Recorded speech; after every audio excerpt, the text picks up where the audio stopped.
Welcome to this edition of Africa 360 and to some of our important American visitors to African shores. It's a very warm welcome to Africa. This is the current affairs show that unpacks African news.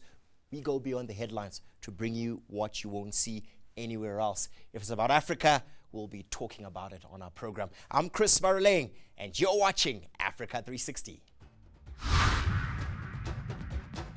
It's been 4 years since he brought Accra to a standstill. Now, for the second time, he visits Africa as the US president. But is Obama fever on the continent as strong as when he was first elected US president? This week on Africa 360, we look at the dynamics surrounding US President Barack Obama's extended Africa tour. When President Barack Obama came to power, history books not only recorded him as the 44th President of the United States, but the first black man to occupy the White House. Regardless of race, regardless of religion, regardless of gender, regardless of sexual orientation, when it comes to how the law treats you, how the state treats you, the benefits, the rights, and the responsibilities under the law, people should be treated equally. But his stay in the Oval Office has been beset by political mudslinging at home, unprecedented domestic security threats, ongoing conflict abroad, and a global economic crisis. For years, Hamas has launched thousands of rockets at innocent Israeli citizens. No democracy can tolerate such danger to its people, nor should the international community. Well, to find out what some ordinary Africans think about President Obama and what he's done for the continent since he took over as US President, let's cross to Robin Creel, our East Africa Bureau Chief. Thanks, Chris. Well, Kenya is the birthplace of Barack Obama's father, and many of his family members still live here. So it came as a surprise that Kenya was going to be left off his travel itinerary. The official reason is the impending International Criminal Court trials of Kenya's President Uhuru Kenyatta and his deputy William Ruto. But has this affected Barack Obama's image in the eyes of ordinary Kenyans? He seems not to really have focus on Africa. And I don't know why he tends to forget about his motherland. He has done a lot to improve USA and also African relations. Diplomatically speaking, the US government had its own interests in Obama visiting Africa. Many people are focusing on Africa. Europe is focusing on Africa. The Far East is focused on Africa.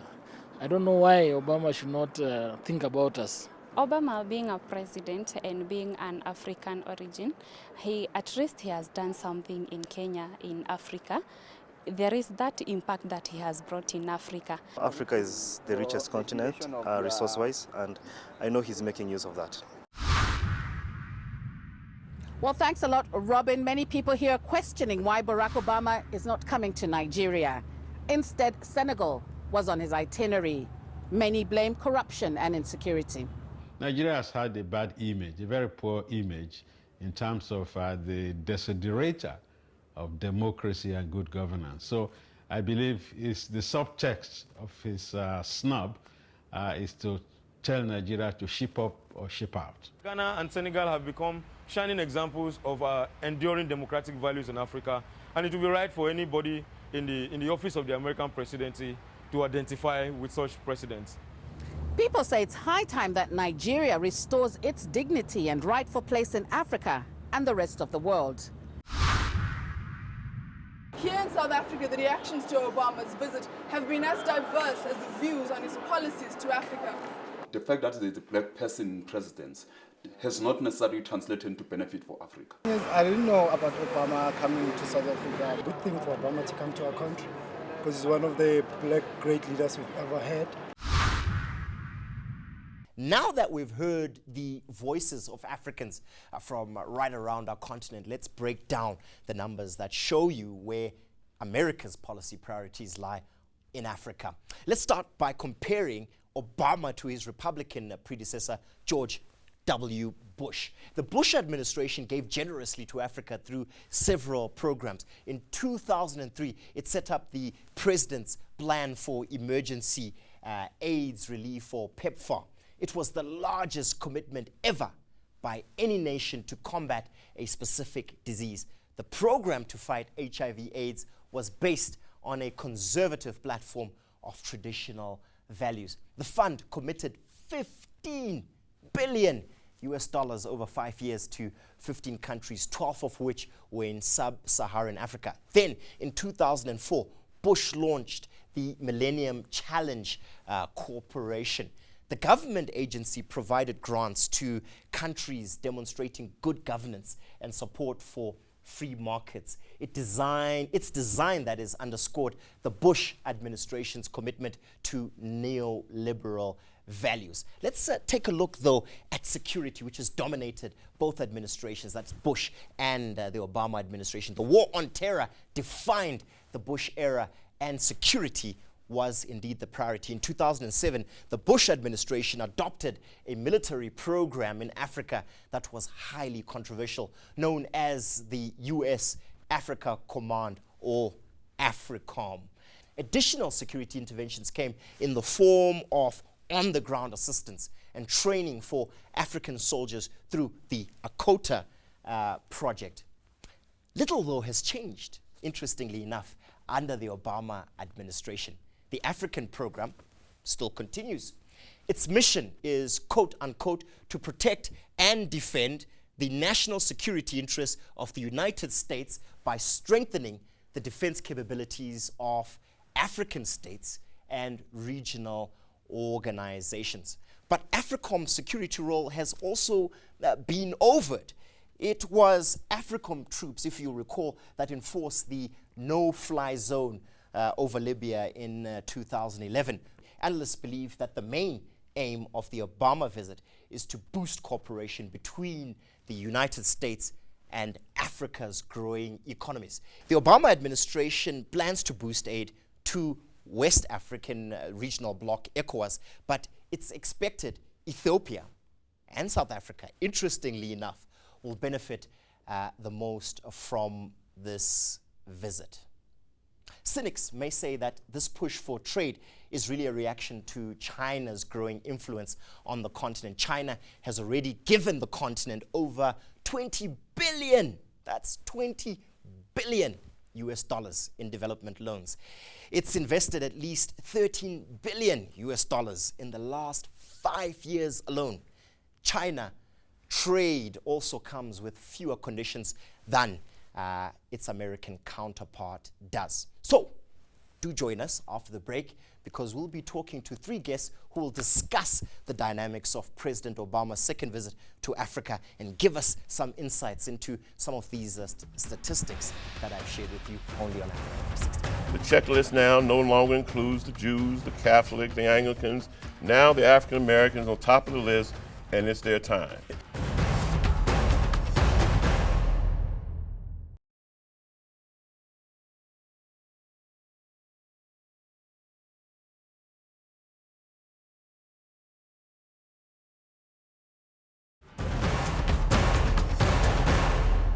Welcome back. If you're just joining us, this is Africa 360. This is indeed your portal to what's making headlines right across your continent.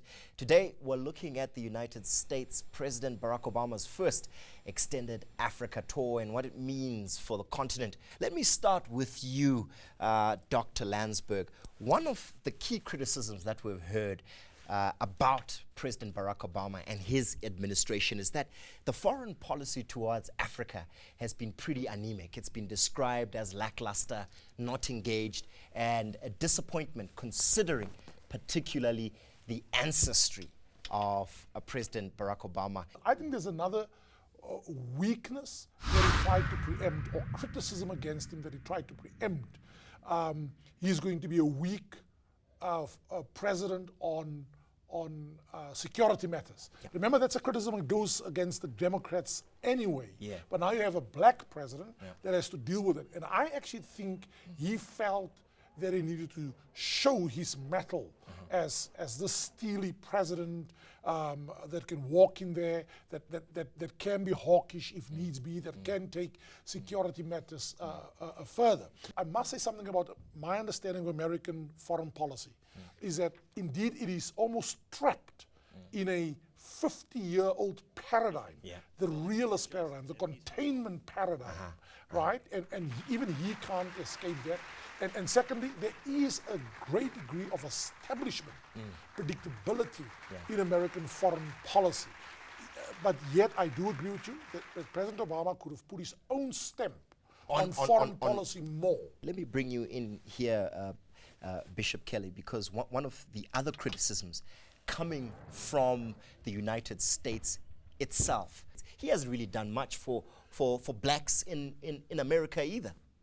Barack Obama is president of a country of which his people, quote unquote, African Americans, represent probably less than 15% of the population.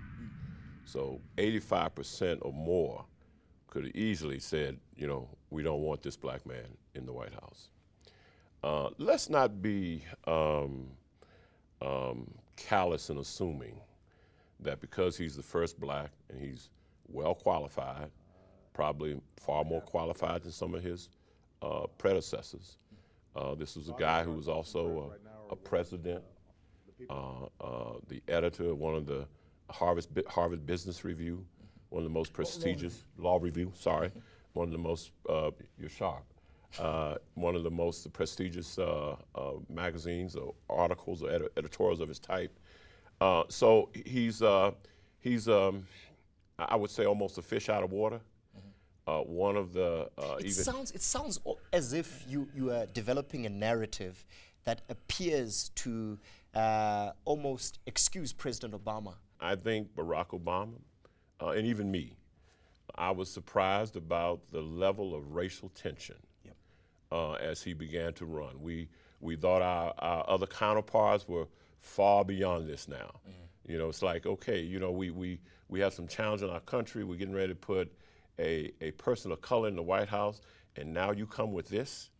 You know, we thought we got through this after the 60s. We recognized the fact that Barack Obama had to essentially yield to the wider constituency.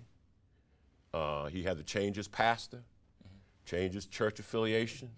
Did John F. Kennedy do that? No. And he was Catholic? You know, so the extent that he had to go to say, guys, I'm conciliatory.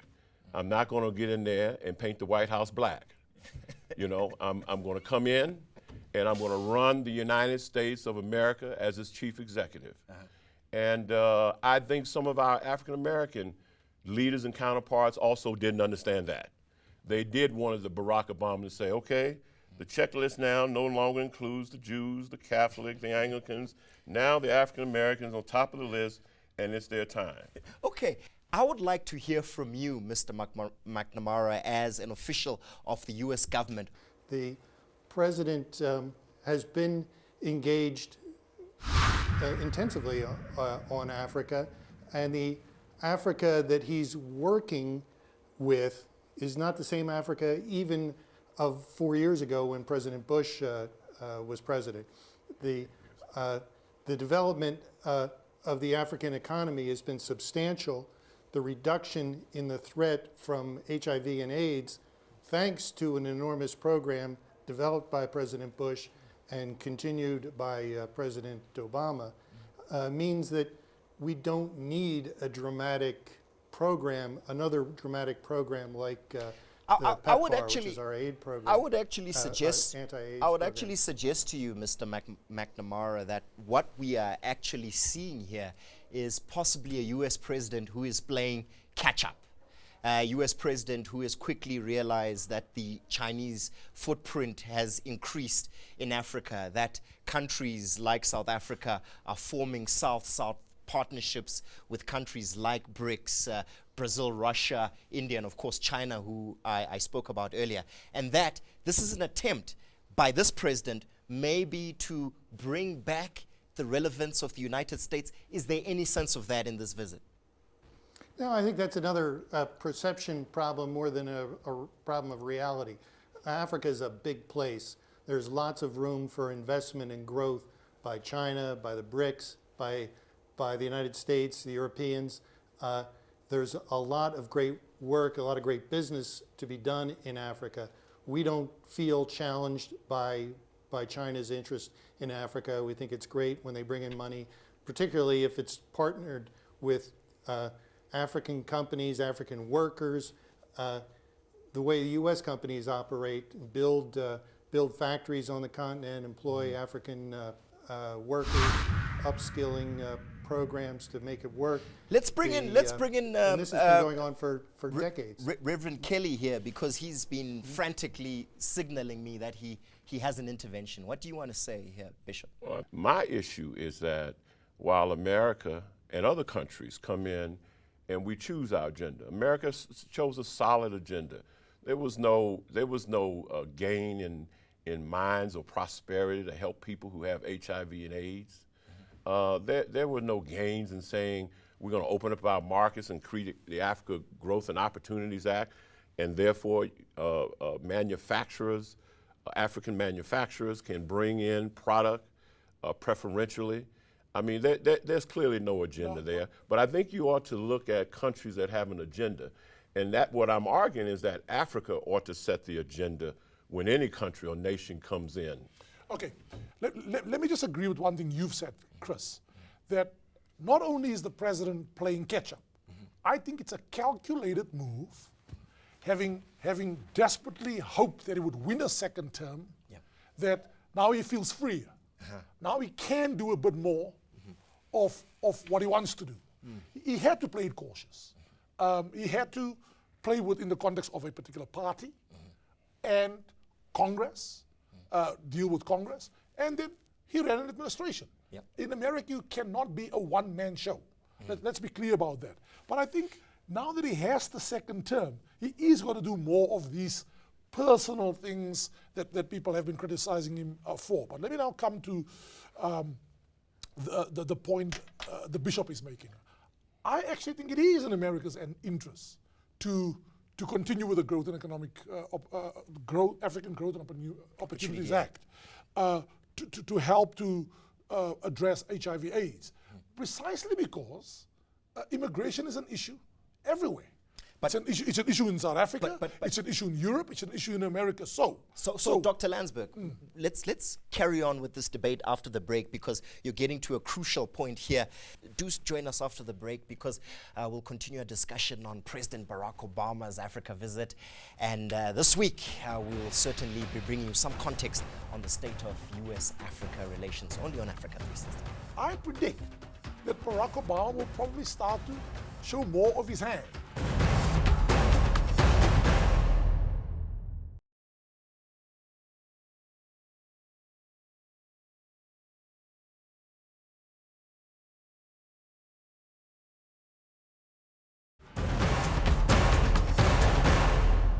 Welcome back. This is Africa 360. Today, we're looking at the dynamics surrounding President Obama's extended Africa tour. Before we went to break, Dr. Landsberg, you were indicating some kind of nuanced understanding based on the constraints that you perceive in Barack Obama's first term. He had to show that he's America's president. He had to play this realist game. He had to make Israel, which is a very emotive and emotional issue for very many people around the world, he had to show that Israel remains a partner and so on. I predict that Barack Obama will probably start to show more of his hand, because he can only stand for a second term. And I think this, for me, is where the real debate is. America has a certain foreign policy and diplomatic philosophy in which I believe diplomacy has waned over the years, and the military dimension has come to the fore a bit too much. South Africa, right, for example, believes in the peaceful resolution of disputes. There's clearly a difference that should be bridged here. This president is coming, having declared South Africa a strategic partnership. What should happen for the two of them to turn this relationship into a genuine strategic What partnership? a fantastic place to bring in Councillor McNamara. Here's the thing, the contrast between what might be described as South Africa's soft power and ideological perspective compared to what critics of US policy have said. We've seen an increase in the securitization of development policy. Security is a fundamental component of every society, and we recognize that, and we support. We've poured over $800 million into the AU's efforts and the UN's efforts in Somalia. But we've poured even more money into, for example, into South Africa and in health issues. So to say that the U.S. is favoring a security policy over development or trade, I just think is I think the criticism, Councillor McNamara, arises from what you could describe as United States set piece or foreign policy around counterterrorism globally. And here in particular, the criticism arises in approaches in foreign policy engaged by the United States, principally in the Sahel and in North Africa, as a means to counter this threat. So the preoccupation and the focus, and correct me if I'm wrong here, does appear to be disproportionately around the support of these counter-terrorist measures up north in Africa. Well, no, I challenge the use of the word disproportionate. I think it's very essential in particular societies where terrorist forces are threatening the very existence of governments to come to the aid of democratic governments who are fighting a terrorist threat. That's a very proportionate response. It's isolated and contained in particular countries, particular regions, whereas the U.S. commitment to Africa at large is a much broader agenda built on economics and human development. We find that terrorism is also an economic agenda, more so than just killing people and taking people's lives and property and whatever. It also has a mission to undermine economic agendas. We find that there's a closer disparity, or closer, I should say a closer widening, or lessening of the gap between diplomacy and security. And unfortunately, around the globe, I hate to say this, I don't know if Mr. McNamara would agree, but we've seen numbers of countries in the region, Mediterranean, where their citizens have had challenges, where the closest neighbors essentially do nothing, where the closest neighbors make it look like it's just another sheep being slaughtered and turn your head the other way. But in the meantime, America is expected to be the big brother that it's been for decades. Chris, Chris, we also need a bit of nuance as critics of America's foreign policy. I wish to state, without any fear of contradiction, that it's the Africans asking for the continuation of AGOA. All right. I mean, they openly are asking for it. I wish to state, secondly, another example. While they are very uncomfortable about AFRICOM, they would want AFRICOM to be turned into an instrument to bolster their own peace support operations capacity. Councillor McNamara, in your engagement, and when I say your, I mean the United States engagement, principally with Africa's most important supranational organization, that is the African Union, do you find that you receive the kind of consistency and coherent messages that makes it easier for you to determine what Africa's policy interests are, if we can call it that, as a homogeneous group, and how the United States needs to react to these suggestions?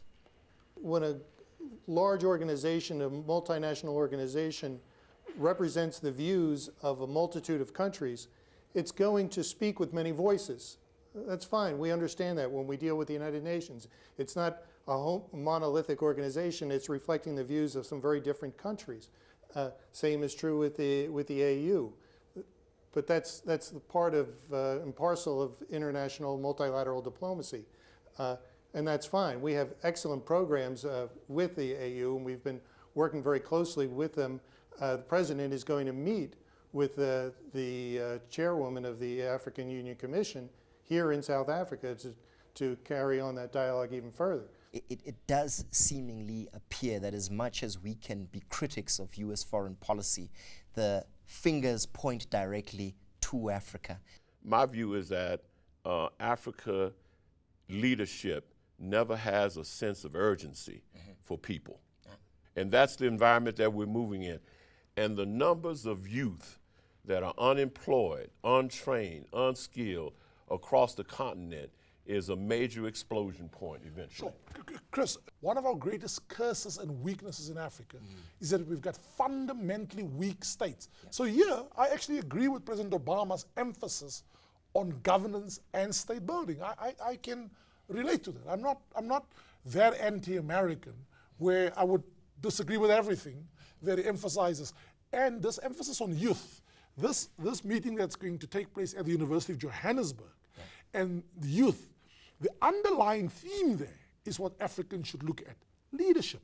He wants to speak to them about leadership. We do have, quite frankly, a leadership vacuum in Africa, to put it mildly. Gentlemen, I certainly am left with the simple task of thank you for your key insights today. And we certainly hope that President Obama and our American visitors to the African continent enjoy our warm African hospitality. If you'd like to join the debate on Africa, you can certainly do so by joining us on Facebook. You can also follow us on Twitter or drop us an email on africa360@enca.com. And remember, you're more than welcome to give us suggestions on topics you'd like us to cover in upcoming editions of your program. So until next time, when you look forward to bringing you Africa like you've never seen it before.